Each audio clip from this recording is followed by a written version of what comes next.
Welcome in to the newest episode of the Hoth Hangout podcast. Glad to have you all with us, joining us for episode 84 of the pod.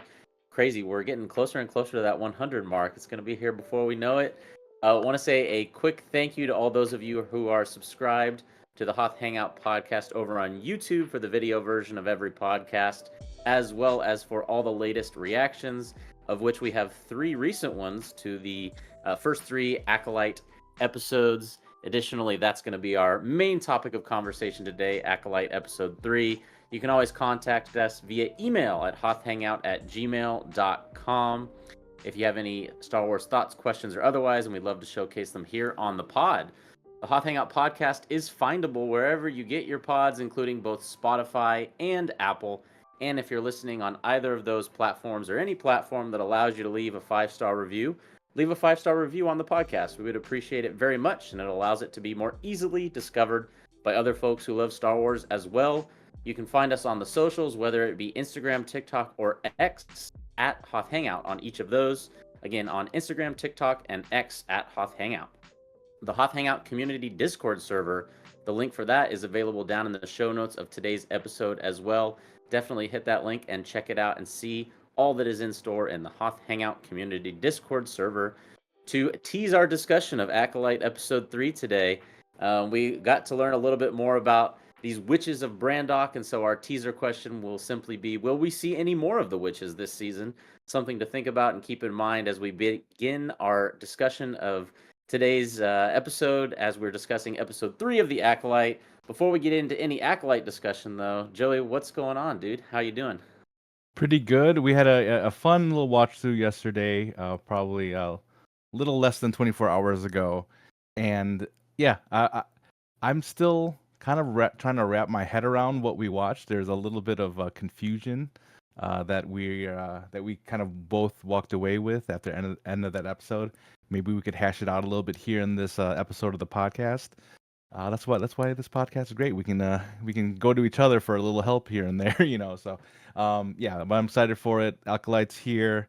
We're almost halfway through the season somehow, and yeah, it's a good time to be a Star Wars fan. I keep saying it over and over again. That is pretty crazy to think about. You mentioned we're already almost halfway through the season. Like, I feel like we literally did just start last week, and Yeah. we've got 5 episodes left. So that'll certainly be something we probably touch on here and there at certain points today as we begin our discussion. But before we get to any Acolyte discussion, a couple of fun pieces of news this week, both out of kind of the video game realm as it relates to Star Wars. The first of which concerning the upcoming game Star Wars Outlaws. At the recent Ubisoft Forward event, some gameplay was officially released for that. Got a chance to look at some of that gameplay as well, and there's a few different items. If you're watching the video version of the podcast, you'll be able to see them on the screen here in a second. But three key points we wanted to highlight.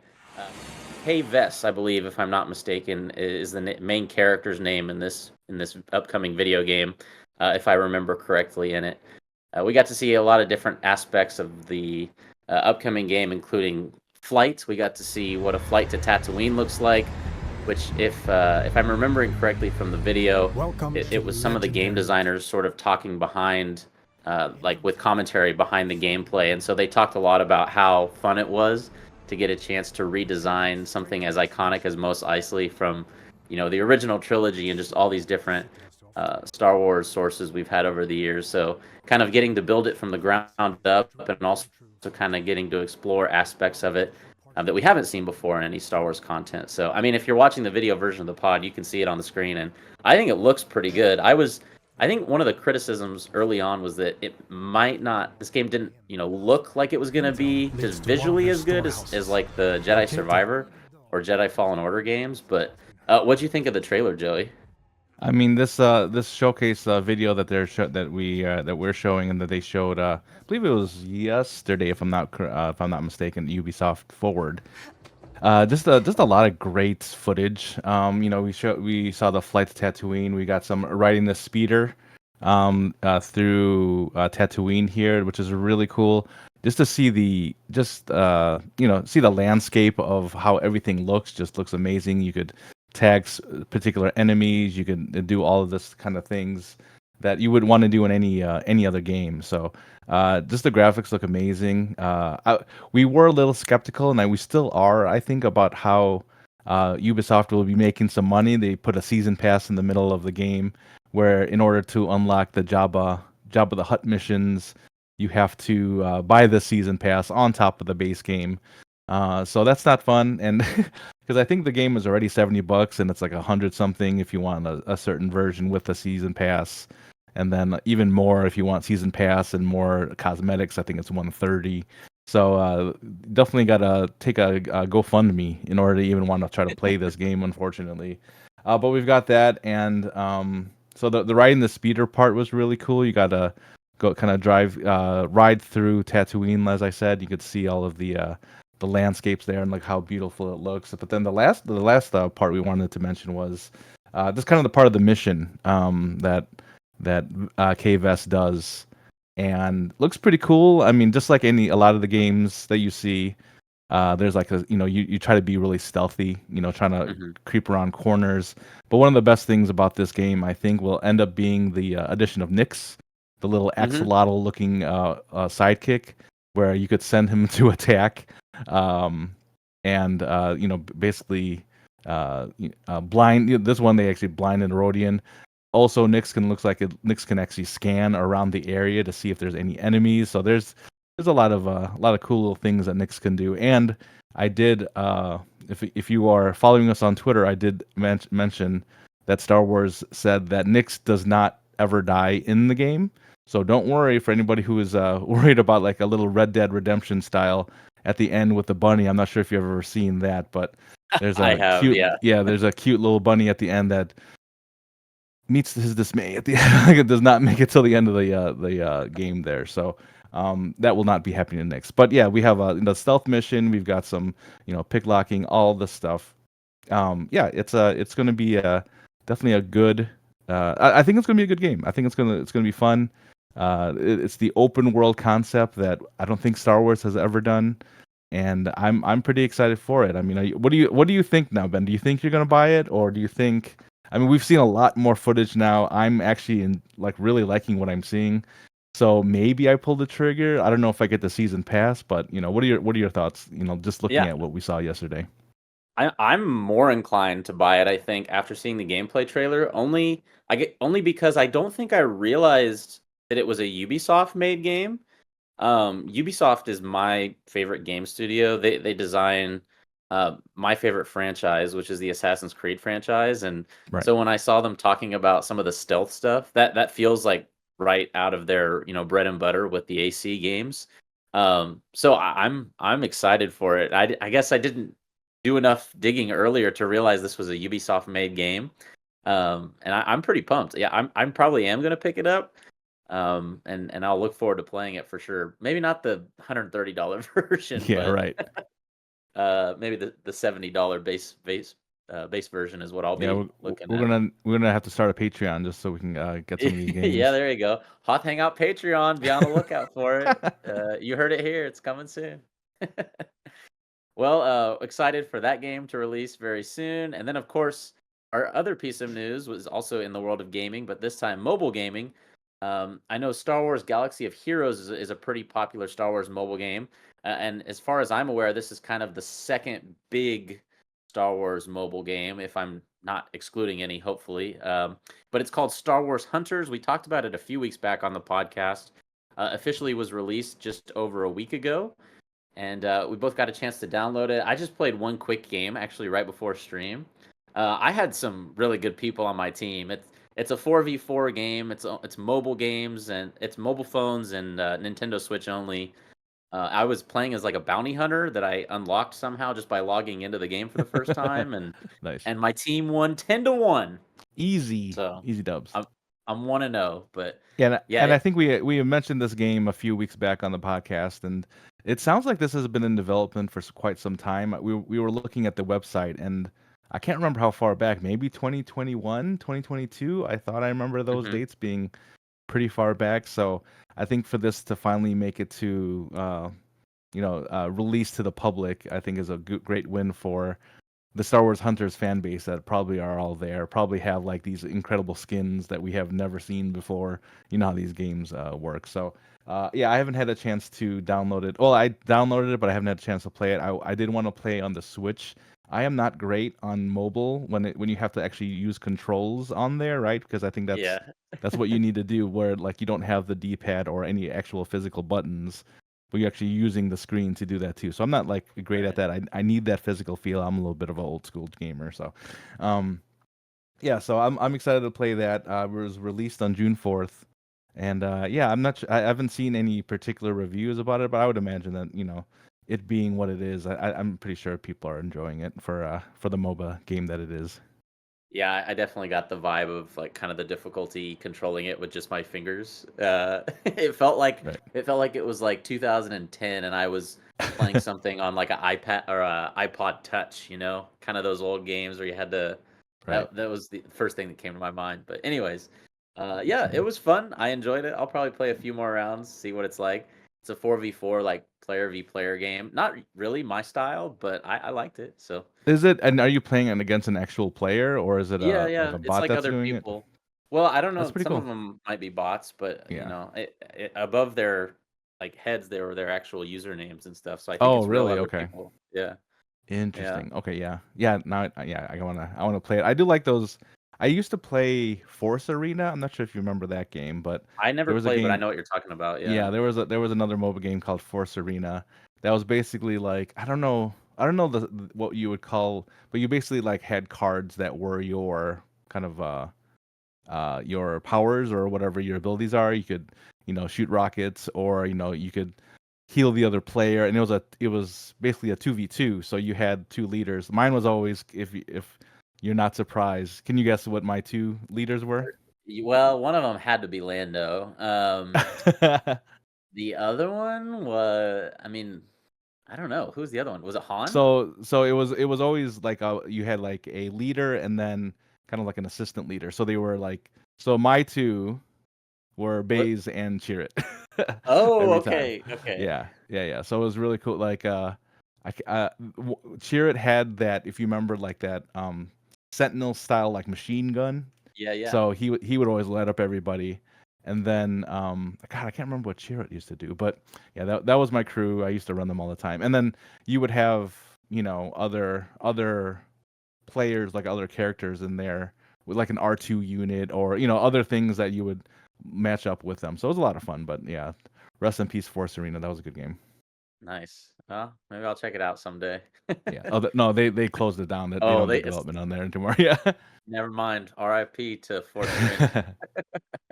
Well, once again, Star Wars Hunters officially available. Check it out at an App Store or Google Play Store near you. It was pretty fun. I liked it. Give it a 11 out of 10 stars. How about that? That's more than a score later on, I think maybe. Yeah, it might be more than I rate today's episode of Acolyte. We'll see. But having said all of that, we have one viewer comment we want to showcase today. Our one comment we have today is from Lord Galvatron, of course, in response to last week's question of the week, where we asked what your favorite character was from the first two episodes of The Acolyte. Lord Galvatron responded with, "My favorite character so far is Master Soul, for all of the reasons been described. Sure, it's been a bit unoriginal, but it's difficult to deny. I was sold on this show as more of a Star Wars murder mystery, and I wish they stuck with that concept for longer than half an episode, longer than half of episode one. The story they are telling is certainly interesting and full of mystery, but it's pretty typical of Star Wars, especially recently, to tell stories about people with mysterious backstories. I like most of those stories, but I was really intrigued by the prospect of something new with this series, and so far it feels kind of generic. I still like the series so far, but its potential in my eyes has dropped significantly." Joey, what do you think when you hear this comment from Lord Galvatron? I mean, that is something to be said, that it was kind of billed as being sort of this murder mystery show, more or less, and a lot of the mystery seems to be had been taken out pretty early on in the show. That's a good point. I didn't really go into this series thinking that too much. So without that thought in my head, I think that's why I probably enjoyed it more because I didn't have the expectation of murder mystery, although that is what they advertised it as in the trailers. They said, somebody has been killing Jedi and everything like that. So I could see how you could feel a little bit of a bait and switched here, because it is actually going straight back into the usual formula of Star Wars. So um, for me, that's okay because, like I said, I wasn't really looking at it that way. But I think you were. So what are your thoughts? Of this comment that probably speaks to you a lot. Yeah, I mean, well, the first part definitely like Soul was kind of the character I've connected with the most so far and enjoyed the most. So I would certainly agree with that part. And then in terms of the murder mystery, yeah, I mean, I think there's a lot of truth to that. I think coming into this, there was going. I guess I wasn't expecting them to just come right into the first episode and just showing Carrie Ann Moss's character be killed off by May, and then it's like, oh well, she is the one doing the murdering in this, Right. and the mystery is kind of gone. So, I don't mind it. I love a good murder mystery show, but I think kind of the speculation that was in that realm has sort of shifted from who is doing the killing to why is May doing the killing, and who is the person who's training her or trained her in the dark side of the Force. So I think some of the mysterious elements are still there, but I get what Lord Galvatron is saying in that some of the mystery of who's actually doing the murdering is not there anymore. But it looks like that's not going to be the mysterious part of this show. So I would agree with a lot of what Lord Galvatron is saying, though. But well, anyways, we appreciate the comment from Lord Galvatron and want to also encourage all of you once again. At the end of today's episode, you'll be able to check out the question of the week and be able to respond to that in the comments of the YouTube version of the podcast as well as on the socials. We can display those answers next week when we're reviewing episode 4 of The Acolyte. So stay tuned for this week's question of the week at the end of today's pod.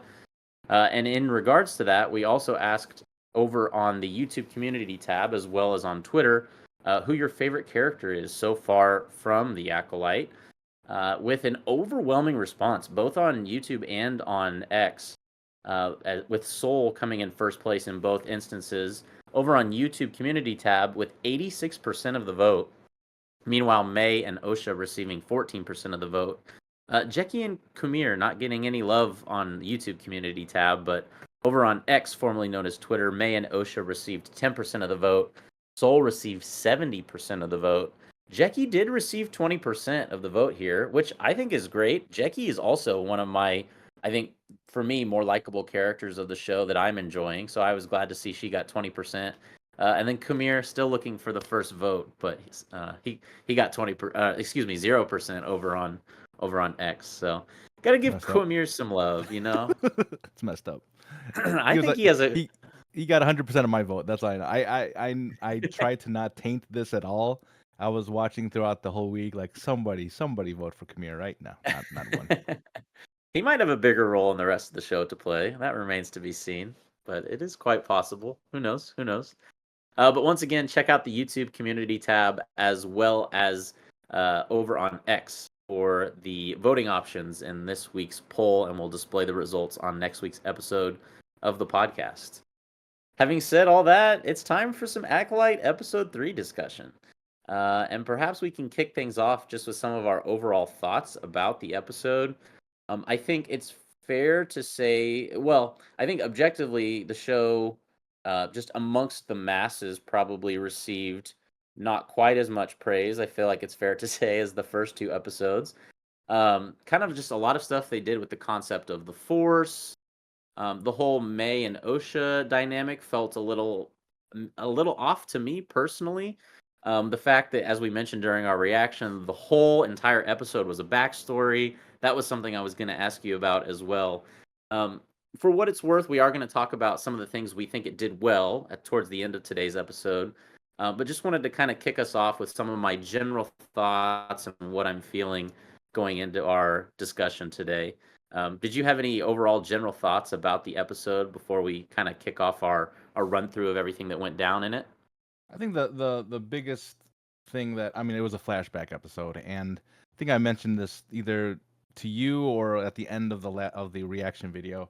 A necessary episode. That's something that had to happen, so we have a little bit more background. Why, how early on, how did May and Osha have these types of powers, or if they even had them? Um, it's interesting, the interaction with I almost called them Night Sisters, but the witches on Brendok and the Jedi. That interaction, we knew something had happened, but we're not quite sure. But in all honesty, I'm still not quite sure what happened. So there they have left us. They may have answered some questions that we had, but they also brought up more questions as well. So in an 8 episode season, I don't like that. I would have rather left this episode with all questions answered. Excuse me, not additional questions to seek out for the rest of the season. Yeah, I think we were kind of left with, more questions than answers at the end of episode 3. But I think that's okay as long as they are addressed and they don't pull a Lost on us, as we so often mention um, on this podcast. A couple in particular that we'll highlight and point out as we move through the key plot points of the episode. But the episode opens up, like you mentioned, on Brindok, and Osha has gone past the fortress walls, and May is there as well, and they're doing this thing with, I don't even know what to call it, like a force butterfly, I guess is what I'm gonna go with for now. And obviously Osha is like kind of manipulating it, and then May like almost very harshly force grips it. And you see instantly this different dynamic that's taking place between the two twins. May coming kind of from perhaps more of a place of aggression, and Osha perhaps more of a passive place. And then, that kind of divulges into this discussion about this upcoming ceremony they're going through called the Ascension Ceremony. Still not super clear to me what exactly they're ascending to, other maybe than just being like the future leaders of these. I mean, you said you almost called them Night Sisters earlier. I saw one review that called them Diet Night Sisters. I thought that was kind of funny. um, I don't know if I'll refer to them that for the podcast, but I guess I'll just call them the Brindok witches for now. Hmm. Um, what exactly the Ascension ceremony is being done for, but it's taking place later on in the episode.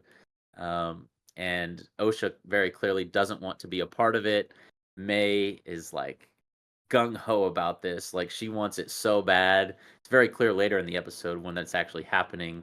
Kind of this difference in view of the actual ascension ceremony, but and actually in this scene as well, there was an interesting part I was going to ask you about. What did you think of the way they were portraying Master Soul? Like just kind of like creeping around in the trees. I was Yeah, I like, didn't. what the heck is going on here? Like, I forgot what about that. what'd you Yeah, think about that? yeah, they probably could have done a little bit better with how they portrayed him there, because he was just clearly just kind of peeking around the corner. I don't know. It just makes me feel a little bit uncomfortable about that. Yeah, yeah. But in the forest scene, they have the "We are one, two is one." I forget what the actual rhyme that they say to each other is, but I think it's Mother Coral who finds them in the forest, tells them to come back to I don't know if it's a town or a city, but it's almost atop this mountain. And we're introduced after being introduced to Mother Coral. We're shortly after introduced to Mother Anastasia, who they have this. Um, Kind of frank discussion how they have differing ideas of how they should be treating the girls. Coral thinks Anastasia is too lenient, and Coral thinks that they should be harsher. And that's seen later on in the episode with, I think there's a scene where Mother Anastasia is kind of teaching them about the Force, and kind of just Force pushes them, and May blocks it, and Osha hides behind May, and immediately Mother Coral is like, May, or sorry, Osha, do better. You need to act, Yeah, yeah. after Mother Anastasia compliments May. So there's definitely like a differing dynamic of kind of the the way that the girls, should be treated and kind of raised as witches, or perhaps not raised as witches in the case of Osha. And then even more interestingly, in the next scene when kind of all this stuff is going on with the Force, this was one of the main things I wanted to ask you. They refer to the Force as the thread. Hmm. And I thought this was such an interesting take on the way the Force is viewed by a group of people. Um, the thread is not a power you wield. At one point, Mother Anastasia says, "It ties you to your destiny. It binds you to others." What did you feel about that statement? And more generally, kind of, what are your thoughts on just a differing way of viewing the Force as we're used to with the way the Jedi view it? They were very deliberate on how it ties you to other things, other people, other objects, which I think is pretty much implied with the Force. But the way that these witches operate, it's very much a group. If you have a group of users, thread users. I don't know what we're gonna. Isn't threads? Isn't that something that from Instagram? I think that's an Instagram threads Yeah, thing. yeah. So maybe that's where they all came from. But I think the use of that it's just it really is interesting, but it really makes you dependent on others. That's kind of how I saw it here because not only the example that you gave a little bit later, with a Mother Anastasia like actually demonstrating her power of how two are more powerful than one. She used it on the other two witches, and then also with between May and Osha, May again blocking her thread user powers on from Osha there. So I think it really does show the focus on it. I should say is the it's more towards like people and how the more thread power that you have like against an enemy, an adversary, or any type of task is greater than because you think about someone like I don't know Anakin, or you think about Yoda. You kind of think of them in the singular sense. Where they're maybe they are part of the Jedi, but they don't need anybody around them. They kind of stand on their own. Where the witches on Brendok are very much like a community. They kind of all need each other to in order to do anything. So kind of an interesting take on it. I didn't necessarily think it was bad. I thought it was an interpretation. I definitely remember the use of the word thread in Night Sister kind of vocabulary and vernacular. So I don't know if that that, and it's kind of hard to, and don't mind the pun, to have that thread between these these witches and the Night Sisters. It's a pretty I don't know if that's making it too obvious, too much on too obvious, but that's kind of how it felt to me. Mm. Almost like a power in numbers sort of thing. Like the more people represents like the power of the thread or something like that. Right, exactly. Yeah, and like you mentioned, she demonstrates how the power of two is more powerful than one when she's going against those two other witches, and how two of them can more easily withstand the force push she's doing. Kind of the other piece of that I wanted to explore is like, what does it mean to wield the force or the thread? Hmm. Like, is using it the way she's using it not considered wielding? Right. Like, is wielding, does it have to involve power to wield it? And if that's the case, is like using it in the ascension ceremony, does that count as wielding? Like, it felt, and maybe this was intentional, but it felt a little bit hypocritical on the part of Mother Anastasia, at least to me, to say we don't wield the thread, but then also she's using the thread to cement the power of the witches as a group by instilling like the birthright, so to speak, for May. I don't know. I was just like something I was thinking about. I was like, what does it really mean to wield something? If like I don't know. That was going through my mind. I didn't know what you thought about that. Yeah, I mean to wield is to use, yeah? I mean I mean that Yeah, means, yeah, you use it to your advantage. That's kind of what my interpretation would be. And in any of these particular yeah. examples that you can give that we saw throughout this episode, I mean that's wielding, isn't it? Right, yeah. I mean, that was just something I would pose, and I'd pose to people listening kind of what their thoughts were on this scene. I honestly didn't take issue with the fact that the Force was being talked about in a different way. I think that just kind of makes sense that there's people in the galaxy who don't use it the same way that the Jedi would use it. And I feel like that's pretty common knowledge, even in like Legends and EU stuff that was there, way before Disney acquired Star Wars. So I honestly didn't have any sort of issue with that piece of it. But in the next scene, as we kind of talked about a bit ago, Osha very clearly does not want to do the ascension, does not want to become a witch. She's like dreading it. There's this very clear distinction, which I actually appreciated in the episode. Sometimes, like at least in episode one at the beginning, I was having trouble tracking who was May and who was Osha.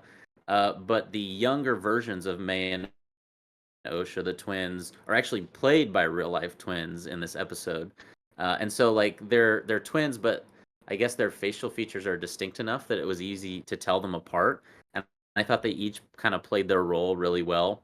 Um, and so kind of going back to the ascension ceremony, Osha wants her own things and doesn't want the same as May. So there's this very kind of underlying feeling of she doesn't like being grouped with May. She wants to be her own person.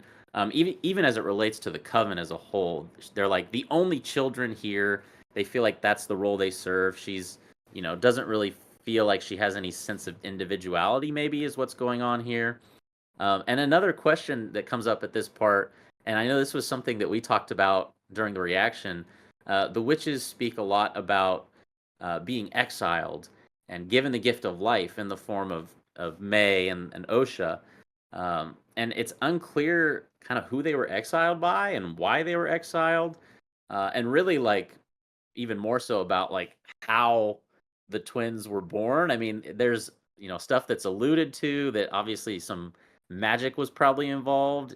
I don't know how that actually is going to play out in the show, but what did you think? Did you have any theories about how they got here, who exiled them, and then in terms of kind of like how May and Osha came about? Is this an Anakin situation we have going on here, or what were your thoughts? And I think this is probably a good point, but a good time to stop and talk about a little bit of the other people that have watched this episode and did not really appreciate the episode as some may have. And I think it might be around this particular scene, around these particular topics with the, were they searching for the chosen one? I don't know where we are with the prophecy at this point. So if it's been said already by now, um, but but because here is this kind of immaculate out of nowhere birth of the twins here. They kind of allude to that a little bit later on, that Mother Anastasia kind of created them, but Mother Coral actually carried them. So I think, just seeing that, you kind of see that it's hard to not see the parallels between these two and Anakin, right? So there Yeah. might be a little bit of people that a sect of people who don't appreciate, kind of recycling that type of storyline. So I think there's, that just needs to be said, that the fandoms, parts of the fans may not have appreciated that part. But as far as I mean, I thought it was fine. I mean, the fact that they are exiled. I mean, I think Mother Anastasia also mentions that women of their power aren't looked on happily across the universe. So whether it's the other Jedi or whether it's Jedi, whether it's the Republic, whoever it is, seems to feel like they're a threat of some sort. So a lot of assumptions, obviously, that we have, and that's part of the reasons maybe we're like, well, now who exiled you? We have more questions now that you're giving us. So as much as probably it's probably good for the storyline overall, right now in this moment, it's a little bit frustrating because you didn't want to have more questions at the end of this. Yeah. Yeah, and then the thing I also had a question about was what happens next when they're doing kind of this ascension ritual and they're doing this chant. Um, and they're saying the power of one, the power of two, the power of many. And I think I get what they're going for, but I didn't really get how it related to the actual ceremony.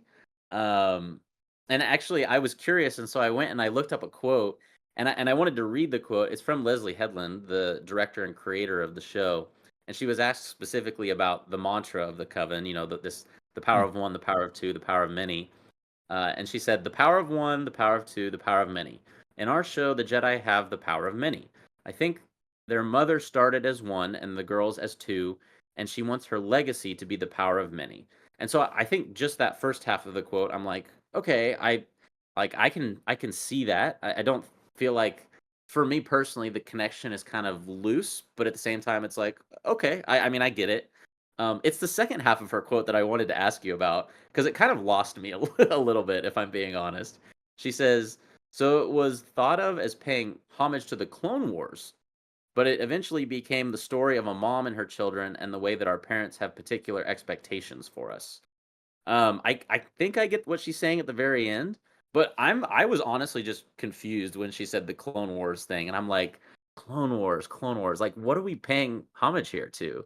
I mean, and I just straight up like don't know, and I'm actually just I guess I'll pose the Yeah. question to everyone listening too. Is there something in here that's related to the Clone Wars that I'm missing? I didn't know kind of what she was Mm, referencing. Do you have I any mean, idea? my only reference would be maybe back to the Night Sisters. That's probably my only, just Yeah. the use of them in the Clone Wars, and this is obviously the Witches of Brendock, or whatever, or what was it, Diet Night Sisters, whatever it is. So I Yeah. think the I think maybe that is the connection. I don't know, like over an overall arching theme of the Clone Wars. I wouldn't be able to see that too, but I would be really genuinely interested in hearing what other people would say that the Clone Wars connection would be. It to me would be the Night Sisters, and because we love the Night Sisters, and one thing I did want to mention here is, and you and I have talked about it, how some things come off and you can kind of pull them off better in animation than you can in live action, right?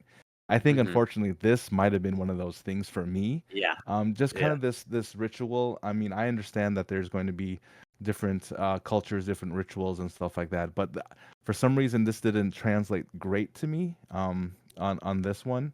I see the need for it if it's a ceremony of sorts, sure, but it was kind of like they were doing their thing, and then Mother Anastasia had some type of force power, and it wasn't even like that visible. If it was maybe a little bit brighter, a little bit, showed a little bit more that it existed there. It was kind of like a really light purple that kind of was really translucent, couldn't really see it.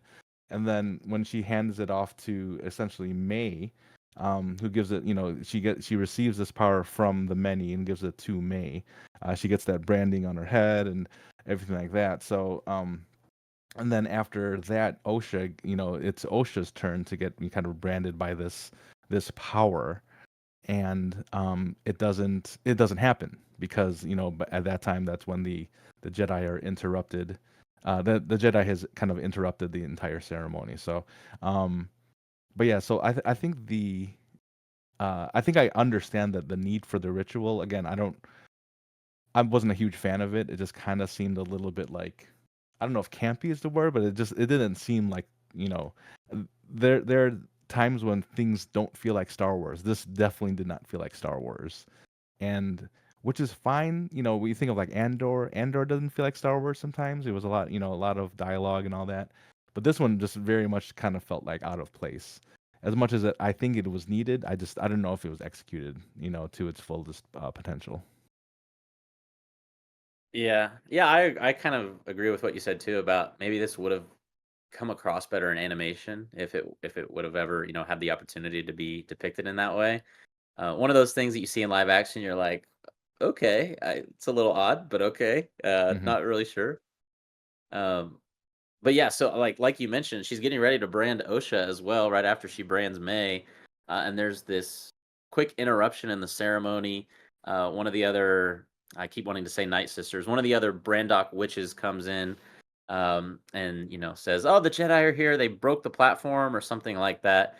And I thought it was kind of interesting how quickly they were all just willing to like stop the ceremony, right when it Yeah, was yeah, like yeah. 2 seconds True. away from OSHA being branded. I was like, "Oh, okay, I guess we're putting this on hold." Right.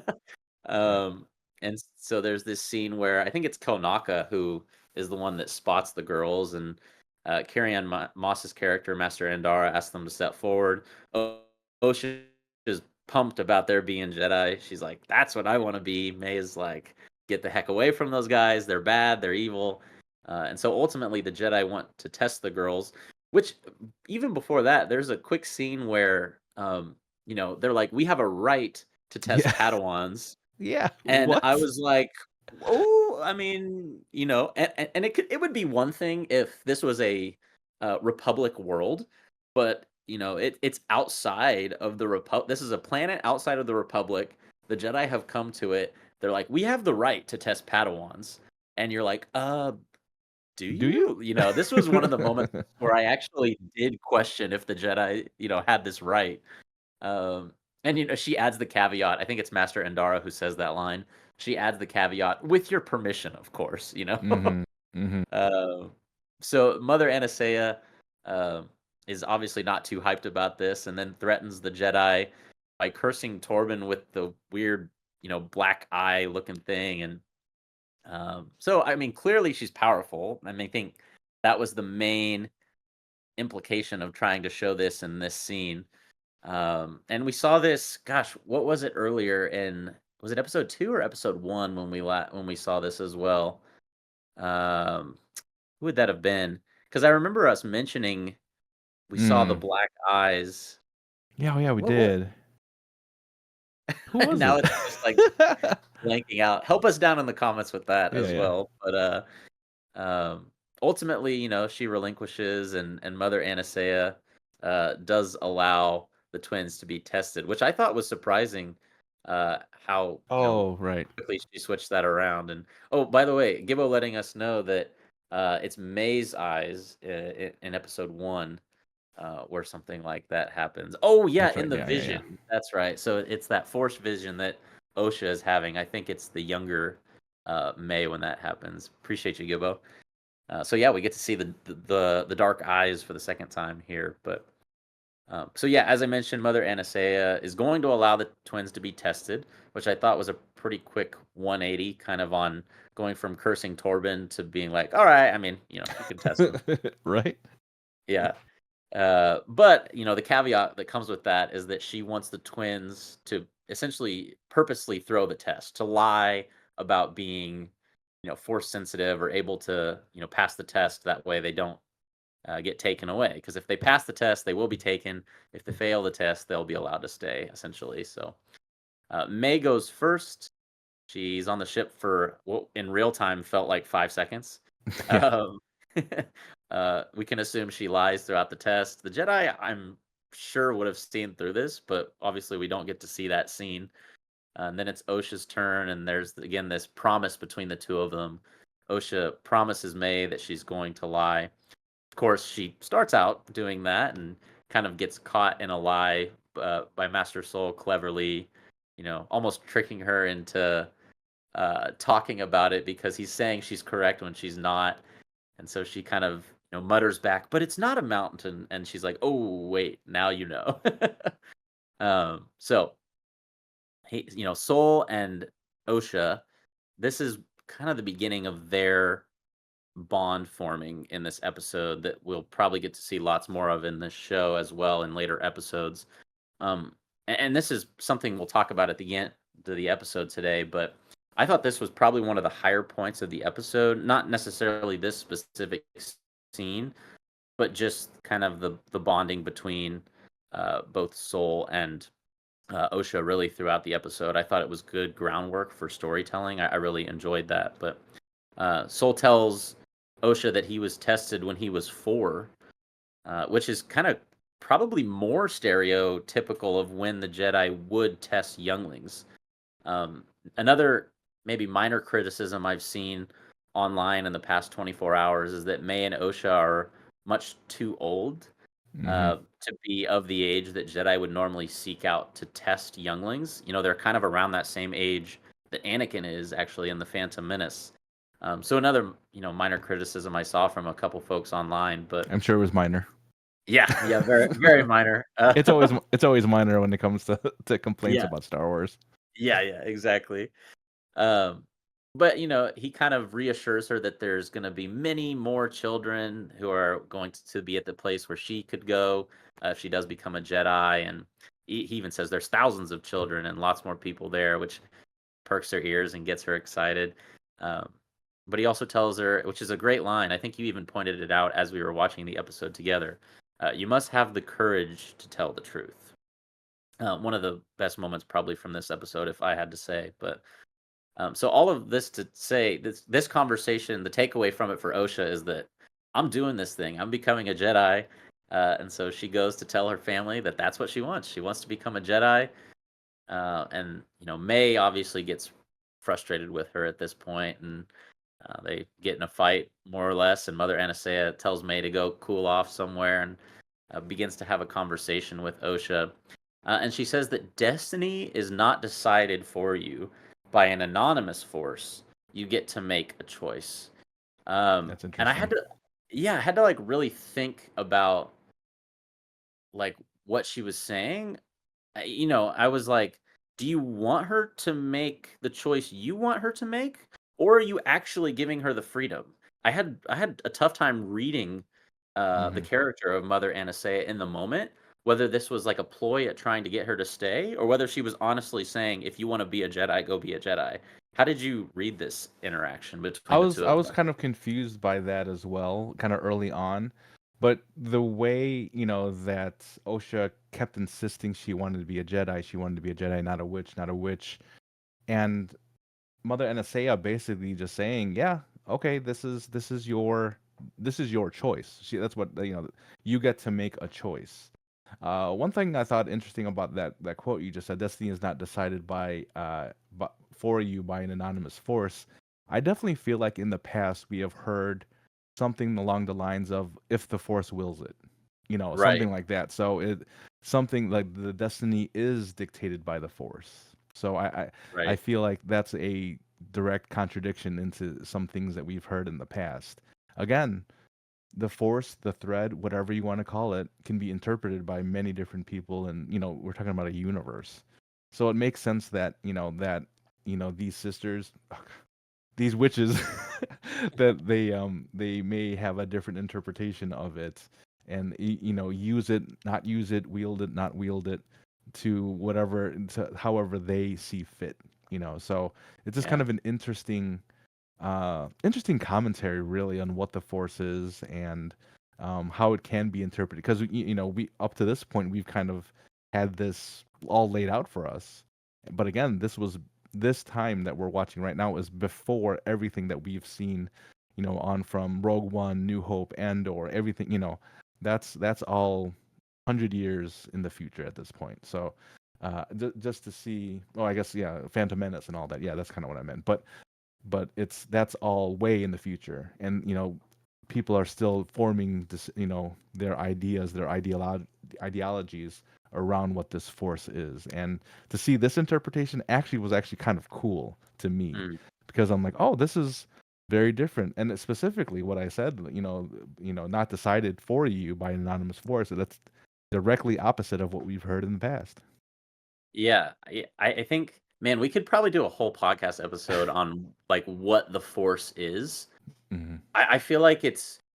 I mean, you could look at the Force, I guess, in two different ways. Like one way is, we know it as like this energy field. The quote from the original trilogy: "It surrounds us, it binds us, it Hmm. penetrates us." But then it almost is seen, especially in, I guess, really the entire Skywalker saga, as like the Force itself is almost a divine being, if you want to call it that. Like it like maintains a personality more or less, in that it is responsible for shaping the events of reality. As you said, it like dictates things, whereas that's obviously not the message we're getting here. So yeah, like you said, just a difference in kind of the interpretation of the force or the thread or whatever we want to call it. Something that I'd also be really interested to hear some more discussion on in the coming days as this episode gets seen by more and more folks. But um, in the next scene, May confronts Osha, and there is probably what is the most confusing part of the episode for me personally. I don't know if you felt this way too. Um, we've seen like throughout the episode prior to this point, the sibling rivalry, they fight a lot, they get frustrated with each other, they're clearly very different, they want different things. A lot of that to me feels like very normal siblings. Um and we go from 20 minutes ago in the episode telling each other I love you to I'm going to kill you to prevent you from leaving. And it was just such a stark shift in a mentality for May that for me, my first thought was, "You're gonna kill her because you don't want her to leave?" Hmm. I just didn't feel for me, this is the biggest reason why the episode didn't feel as good as the other 2 we saw, was because the basis for the character of May feels like it's like it's on sand instead of rock now. Mm-hmm. Uh, like the origin for wanting to start the fire was, that you wanted to kill your sister because you were upset she wanted to leave. I don't really buy that. Right. The hatred and the anger and the malice just came out of nowhere. It felt like it was built off of nothing. And maybe we could talk more about that in a bit, but sorry, mini rant is over there. But she'd rather have her die than become a Jedi, more or less. And so she locks her in the room and burns the book she was holding, which then she proceeds to light. And this was another, I'll say, more than minor criticism I saw online.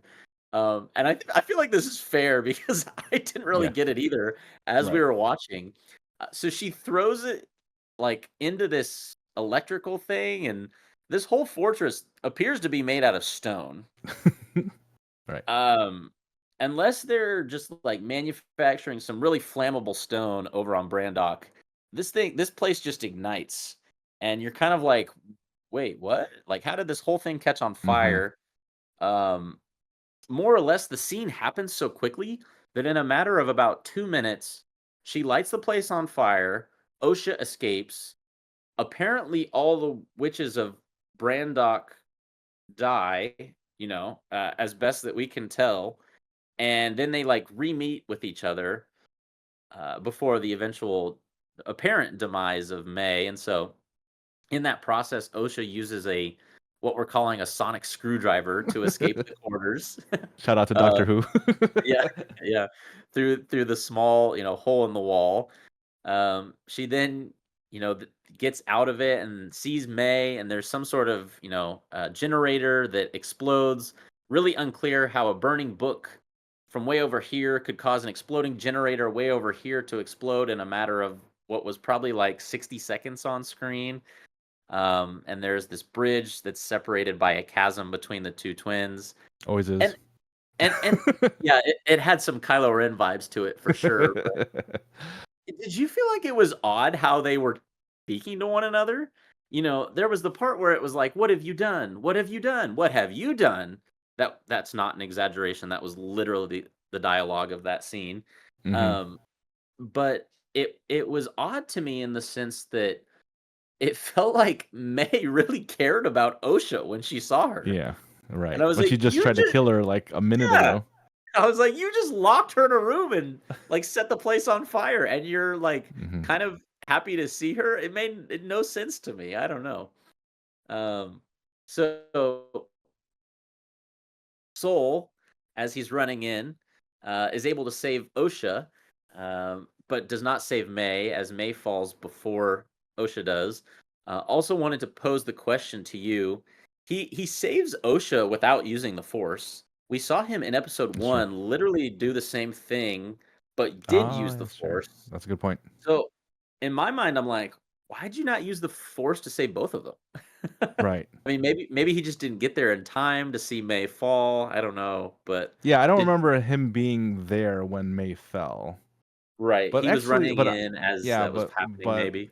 but he definitely probably saw. And what kind of confused me here, and I'll have to go back and watch episode 1 and 2 in here. But I remember him specifically saying he couldn't save May, and he saw her, whatever. So I I don't think, and how I interpreted it is like he almost had to choose between the two of them. That was how I thought of it. I don't know if that's what he actually said, but that's how I interpreted it. So I'll have to go Right. back and watch the actual words that he said, what his lines were for that. But yeah, kind of going back into this whole, I mean, up until this point, up until the point where May kind of flips a switch and decides that she wants to burn and kill everything, I was actually all right with the episode. It was right here when I'm like, What's happening? How is this all happening so quickly?" Um, and then that's where what we'll talk about a little bit later, just the more and more questions that I mean, through that whole thing that you were talking about, this particular part, these scenes in this episode, you were just asking a bunch of questions over and over again. So Mhm. I think that's what we end up doing there, and it's just very difficult to kind of wrap your head around it, because of the motivation. I mean, it would be one thing if we saw May, slowly, scene by scene, getting more upset, seething, getting more upset, but it went from, like you said, saying "I love you" not 10 minutes before to all of this. So it didn't seem like it made sense into why she felt that way. Sure, she didn't want her to become a Jedi, but to kill her, I mean, that's a big stretch. Yeah, definitely a bit of a stretch. And then after Soul saves Osha, they run upstairs or through the fortress or wherever, and it's like this entire mass of dead witches of Brandok, including Mother Anastasia. And my initial thought was, there's definitely something else afoot here. There's some element of foul play that we don't know about. Because I don't buy that like an explosion or fire did this, because there didn't really seem like evidence of that being the way that they died. And that also doesn't feel like it would make sense based on the fact that Torben in the previous episode was literally more willing to take poison than to share whatever the truth is of what happened. Right. Um, so there's definitely more going on here than we realize, even though it happened really fast. I hope we get some light shed on that, hopefully sooner than later in the upcoming episodes. But um, in the next scene, well, we actually thought the episode was going to end right there, but or at least I did. I don't know about you, but Hmm. then Osha awakens on the ship, and Soul tells her that everyone is gone. Um, and this really speaks to the character of Osha, because her first reaction is like, even though she wanted to leave these people, she's still distraught with the fact that they are all dead, according to Soul. She's like, "We need to go back. We need to go back." It's like, we can't go back. I think you said in the reaction, you're like, "Well, you could go back." you know. Yeah. I I don't mean, know if you. Yeah. everyone's dead. I mean, what's Yeah. the problem? You can Yeah. go back. Yeah. um. Yeah, and so that's kind of where the episode leaves off, and we see at the very end of the episode that May emerges from somewhere. We don't. I mean, I wish we would have gotten like a little bit more. She falls down like a reactor shaft looking thing, and then we don't really see what her fate is. But then next thing we know, she's standing next to the Avatar tree or the Whomping Willow from Harry Potter, and it's like, oh, okay, well, I guess I mean, we knew she survived, but also it was so abrupt that it was like, oh, well, okay, I guess that's where we're ending. So that's kind of where the episode leaves off, and like you said, we're left with a lot of questions at the end of this episode. Sometimes really get frustrated with sometimes in shows that it's like, like now I have more questions than when we started, but I think as long as they're addressed in a way that feels, you know, satisfactory at the very minimum, I don't really mind that. I think it actually bodes better for the show in retrospect when they've finished it, when you can look back and be like, oh, at that point we didn't know the thing Right. that we're gonna know 3 weeks from now. So Right. I think there will be payoff in the end, and I hope Hmm. that there will be. But um, I guess in terms of my concluding thoughts about the show. You and I were both going to share just a couple of our favorite things about the episode, and then some of our not so favorite things about the episode. Did you want to kick us off, or would you like for me to go first? start with some things that I did like about it. I mean, I'll be honest, Yeah. I enjoyed the backstory of May and Osha and kind of how they have these powers, and because one thing that we didn't really see in the first two episodes was any power from Osha. We didn't see anything. We saw an attempt at trying to get Pip there off the floor, or it was a key, I don't remember. But either way, we hadn't seen any powers that she had used, whether they're thread powers or force powers, whatever we want to call them.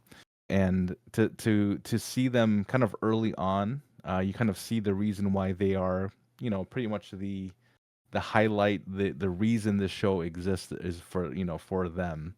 So I think their story, outside of the last like whatever 8 minutes of just chaos and May getting really upset, blowing up the fortress and everything. Outside of that, I thought it set some good ground where you could see that sibling rivalry, like you said. You could see the difference, the dichotomy of where each of their paths were supposed to go before kind of everything went crazy. So at least we know what all that looked like before they parted ways last time. And honestly, even more so, you could see like they really did think the other one was gone, the other one was dead. That um. But one thing that I am interested in, and you kind of said like, why did they say this? Was like they were kept saying back, you did this. No, you. What did you do? What did you do? There's something to that. I believe that there's something to that, and how that mixes into their entire storyline. Is that I don't know if May actually think that Osha did this, or Osha thinks May did. I think there's almost some, like I said before, there's something more. I don't think Hmm. the entire, kind of what we said, there was kind of a switch in the middle at some point. It just seems there's just too much confusion there. And whether it happened because they talk about power of two, power of many, is it because of that they kind of intermingle, their experiences and all this other stuff? So I'm that's kind of made that interesting for me because this kind of showed even more of that, especially in that last scene across when they're on the other sides of bridges. Yeah. Yeah, I like that.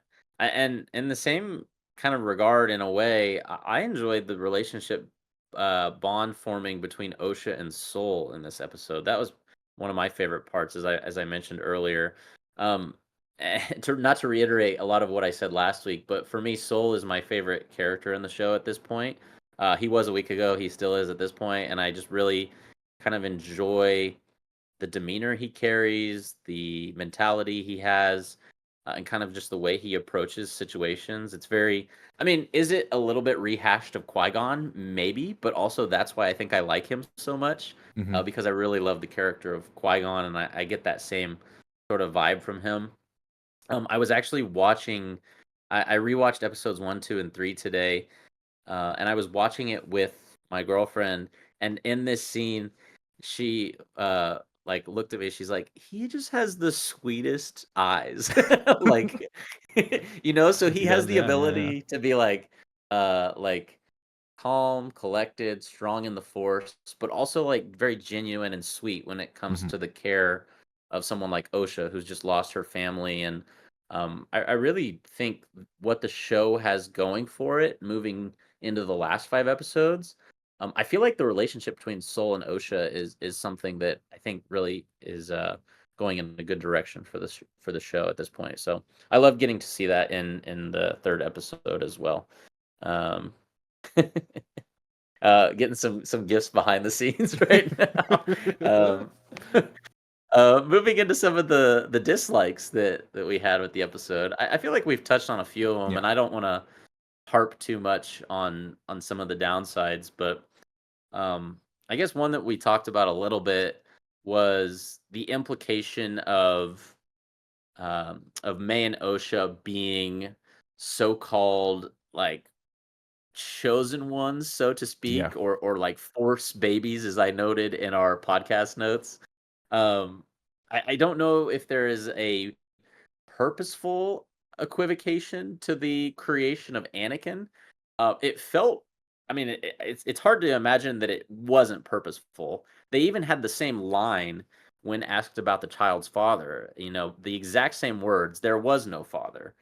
Hmm. So at some level, like comparing May and Osha to Anakin on the part of the showrunners has to be intentional in some Oh, way. sure. Um, as to why that exactly is, we don't really know.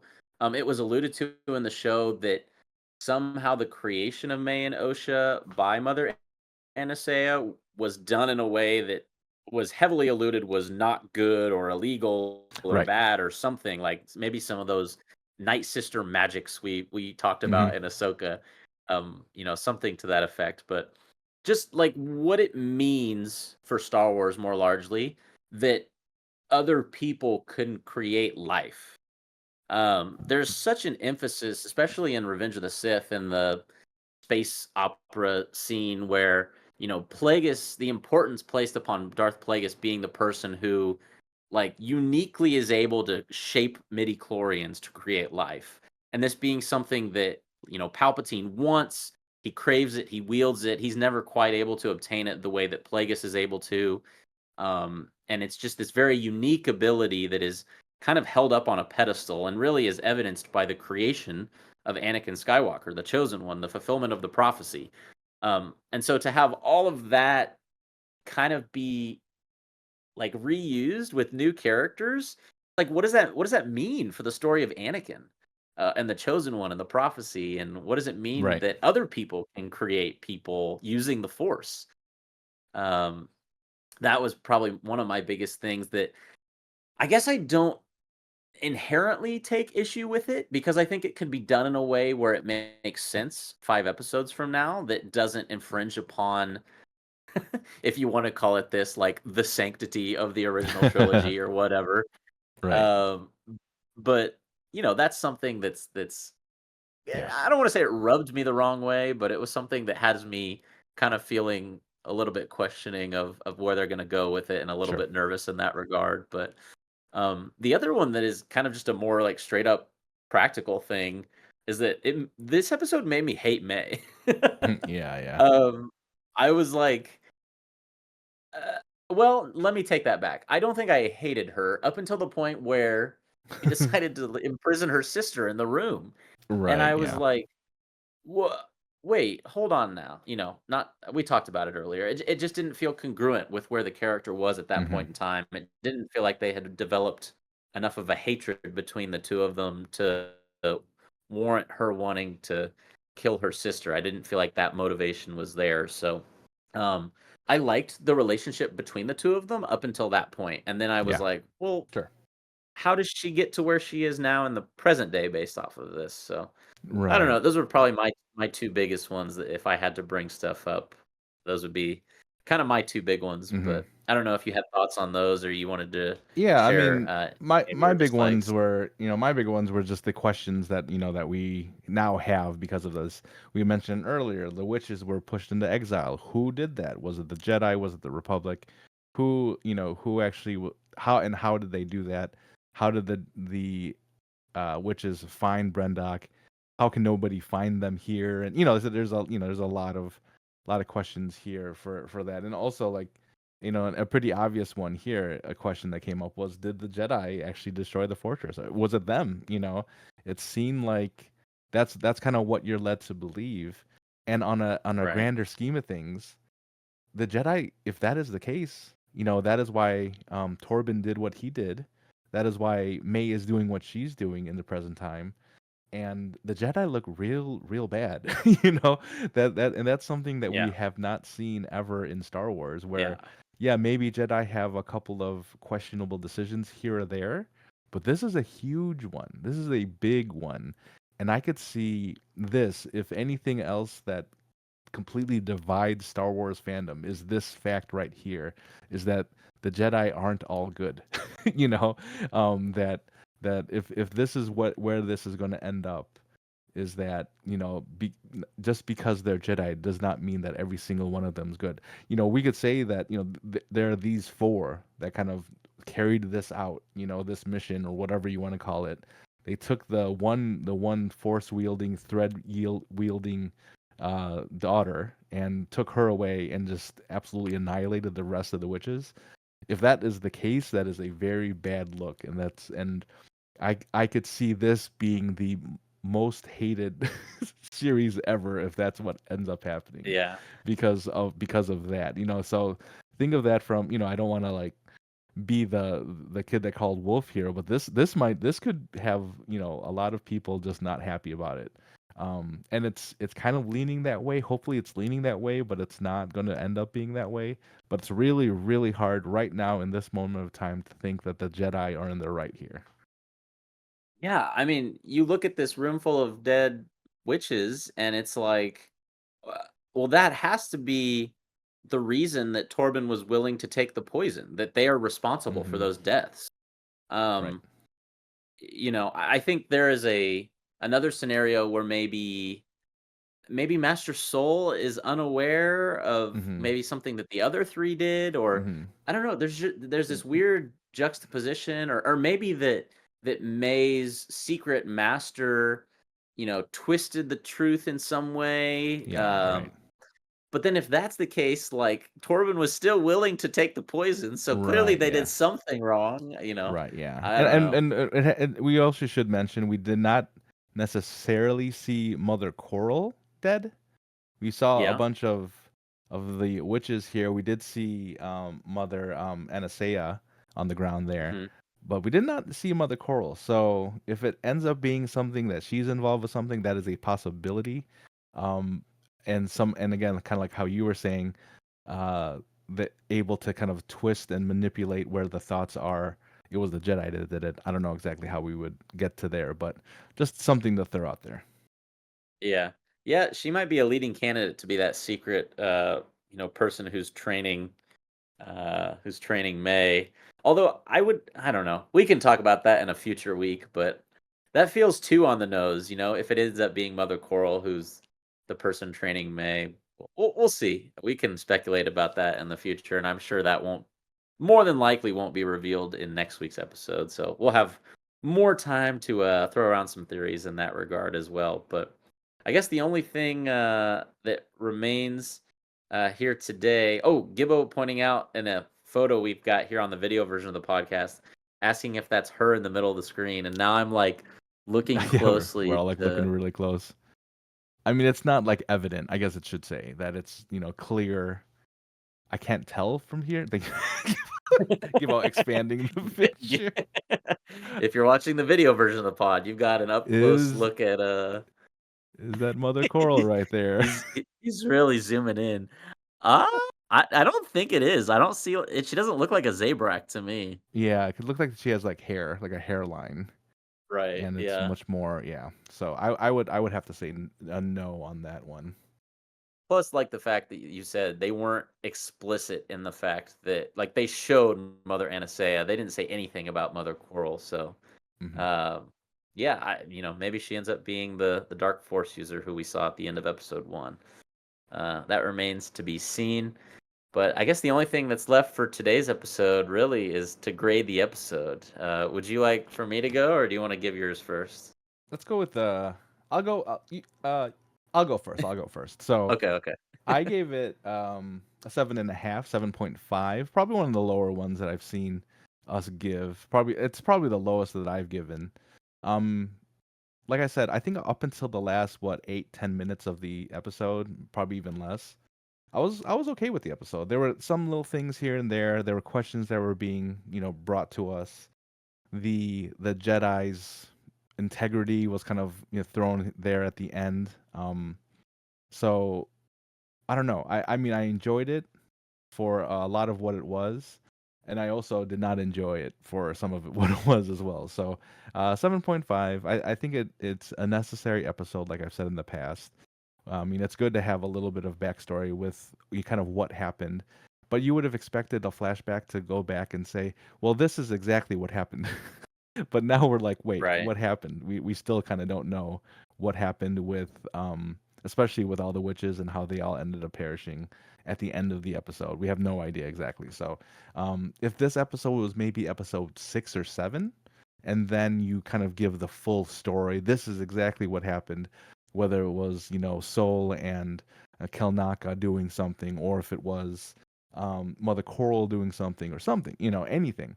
I think that would have been more effective at this point. But being at episode 3, still, because you still do have to leave a lot of questions out there at the end, but this just from a from a viewing standpoint was a little bit frustrating because you were hoping for, actually we were hoping for Kelnaka in this episode, but then we got a flashback episode and it didn't come through completely like I wanted. Yeah. Yeah, and I think that reason is probably another reason why I'm giving it the grade I'm giving it. But I'm gonna go with a 6 out of 10, which this is for me also the lowest I've given anything we've seen. I think the fact that it was a flashback episode, I wasn't crazy about. I was open to, but then I watched it today for the second time, and I was like, I feel like everything that happened in this episode in terms of the major plot points for the sake of the show, we kind of already knew. Mm, Like we knew that May started a fire. We knew that Soul saved Osha. We knew that the four Jedi are responsible for doing something clearly negative that is causing May to go on this killing spree. And that's something we still don't know. We don't have any more hint as to what it is after seeing the episode.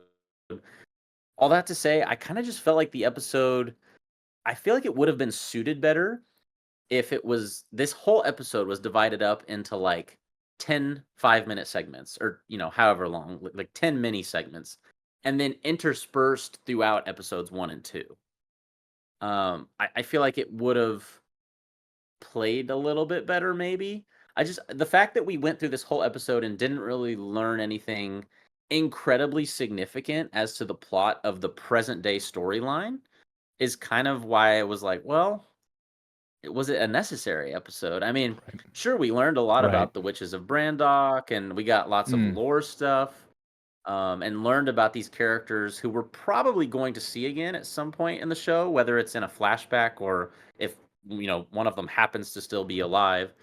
Um, I guess that coupled with a couple of the other reasons that I mentioned earlier, just about more of the actual plot stuff with lore and kind of the force creation and largely the attitude of May at the end of the episode is kind of why I went with a 6. Another reason, which was a smaller reason that I don't think it's a significant reason, but it sort of felt like this episode was smaller than the first two from like a cinematography point of view. mm, I felt like a lot of the scenes were very condensed. Like we didn't really see any landscapes or open stuff, maybe with the exception of when we first saw Brendok, kind of the top of the mountain, but kind of just a smaller thing that I caught when I was watching it for the second time, especially compared to the first two episodes. So all that to say, I'm going with a 6 out of 10, Joey, and that's the lowest I've given anything so far of any show we've seen. So actually, maybe I gave one of the Book of Boba Fett episodes a 6 out of 10. Now that I think about, I don't remember. Anyways, yeah, that's my grade for the show, and we posed the question to all of you listening and watching. What would you give it out of a 10 as well? And we'd pose the question for our viewer question of the week: will we see any more Witches of Brandok this season? Is Mother Quarrel going to make an appearance? Is Mother Anastasia going to somehow make an appearance? Are any of them going to? Let us know down in the comments as well as over on the socials. Will we see any more Witches of Brendok in this season of The Acolyte? And of course, on next week's episode of the podcast, we're going to continue with the Acolyte discussion as we dive into all things Acolyte episode 4 in episode 85 of the Hoth Hangout podcast. Our review, breakdown, and discussion of that will be available next Thursday morning at 11 a.m. Eastern, as is always the case with the podcast episode. And of course, on Wednesday morning, the reaction to episode 4 will be available to watch over on the Hoth Hangout YouTube channel. Definitely check it out there. And if you're interested, check out our reactions to all 3 of the first episodes of The Acolyte, available now on the Hoth Hangout YouTube channel. Want to thank all of you who are subscribed over on YouTube. Speaking of the good old YouTube, thank you to the 425 of you who are YouTube subscribers to Hoth Hangout. We appreciate each and every single one of you very much. And if you're not yet subscribed, definitely check us out over there for the video version of the podcast and all of our reactions to the Acolyte and other Star Wars shows. You can contact us via email at hothhangout@gmail.com with your Star Wars thoughts, questions, or otherwise.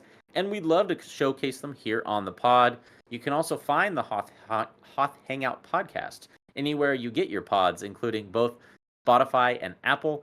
And if you're listening on either of those platforms or any platform that allows you to leave a 5-star review, leave a 5-star review on the podcast. We would appreciate it very much. And it also does allow more other folks who love Star Wars to more easily discover the podcast as well. You can find us on the socials at Hoth Hangout on TikTok, Instagram, and X. Check us out over there and follow us on each of those. The link to the Hoth Hangout community Discord server is available in the show notes of today's episode. Check that link out and see everything that the Hoth Hangout community server has to offer as well. Lastly, want to say a big thank you to Gibbo for producing today's show, the video, the assets. Mr. Gibbo, who makes the Hoth Hangout podcast, The Power of Many. Oh, I like that. I like that. Joey, you got any last thoughts on episode 3 of The Acolyte or anything you're looking forward to with the last 5 episodes of this show? I'd like to say that I didn't hate this episode. I didn't even dislike it. I think there were things that I definitely enjoyed about it. I always feel the need to whenever we have a more of a not as a positive review of something that, this is Star Wars after all. This is an interpretation. This is probably the best example of, kind of thinking outside the box and seeing Star Wars from a very, very different point of view, a certain point of view, if you will. I think it's just I like that. Sometimes yeah, exactly. Sometimes you just need to be able to see it from a different lens, and this absolutely brought it to us. So whether some execution issues in the middle of it, maybe a little bit, but at the same time, still happy to be reviewing this. Still happy to see what is going to happen here in the rest of the season, and can't wait for more of the Acolyte in the coming weeks. Yeah, me too. Looking forward to having some of our potential questions addressed, hopefully in the coming weeks as well. I'm excited for that scene they've been showcasing in all the trailers with the lightsaber showdown with whoever the Dark Force user is. So maybe we'll get that next week. Who knows? We'll be here to watch it and review it and break it down next week. And as you said, looking forward to doing all of that in the coming weeks as well for all the future Acolyte episodes. Shout out to George Lucas. Shout out to Dave Filoni. Shout out to all those of you listening, the power of the many who make the Hoth Hangout community what it is of Star Wars podcast listeners. So we appreciate each and every single one of you very much. Hope to catch you all in next week's episode of the Hoth Hangout podcast, where we break down episode 4 of The Acolyte, or in any of our reactions to the coming episodes over on YouTube, or in the previous 3 we've done in the past 2 weeks. Once again, thank you each and every single one of you for listening. We'll catch you in the next one. And until next time, may the Force be with you.